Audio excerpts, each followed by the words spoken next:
One of the most depressing things about yesterday's attack in Barcelona is how routine it has begun to feel at this point. Deadly mass casualty attacks by Islamic nutcases happen almost monthly now in Europe, and lesser acts of extremism are even more common, not even in the press here sometimes. Yesterday's attack fit perfectly into this wider trend, but don't tell the press in the United States. Years spent trying to downplay Islamic terrorism may have reached their peak yesterday when multiple figures tried to tie the Barcelona attack not to the countless Islamic terror attacks that have come before.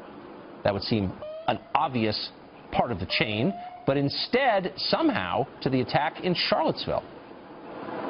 Yeah, and there will be questions about copycats. There will be questions if what happened in Barcelona was at all a copycat version of what happened in Charlottesville, Virginia. With the intensity of information that we've had related to the Charlottesville incident over the last 5 days, it's quite possible that may have precipitated this terrorist group's desire to gain the limelight and carry out a similar attack.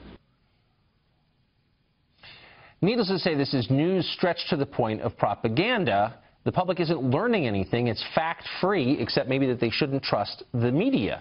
And that's sad, because over time, one day, the media will wake up to discover the public puts more faith and trust in conspiracy theories and online rumors than they do in the official story. That's bad for America and bad for the press. Maybe they should think it through before they spread garbage like you just saw. Tammy Bruce is a New York City radio show host, and she joins us tonight. So, Tammy, when you saw the atrocity in Barcelona yesterday, was your first thought, man, maybe Charlottesville is what inspired this? No, you know, this is what's interesting is that every normal person looks at something like that and we're crushed. And we know it's a touristy area. We know multiple countries will be involved. We know people were enjoying their day in a beautiful city, just walking through a promenade. And then the next thing, like our American who was killed on his anniversary, first-year anniversary, gets up to use the bathroom, walks away from his bride, and he gets murdered. And so these are the things that remind us about how things can change in a moment. But horribly for American news, and look, Americans rely on news networks to find out what's going on in the world, especially in tragedies. And you have Wolf Blitzer as an example, as you've played, immediately seeing that as a political opportunity. But let me tell you, it's not about downplaying the event. I would argue with you in that regard. They see in that example for that network everything through the prism of hating Trump.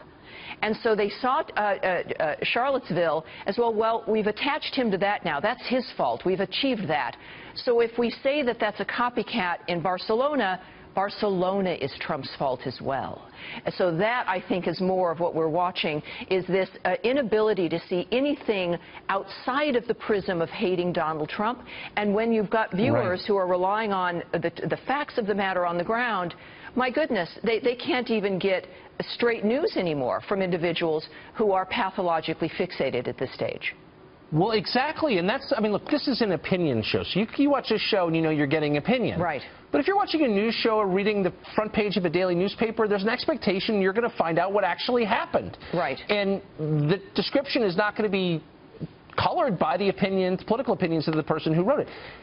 Isn't this making all of us just too cynical in the end? Like, aren't average people going to conclude there's no absolute truth? Like, there's no way to find out what reality was?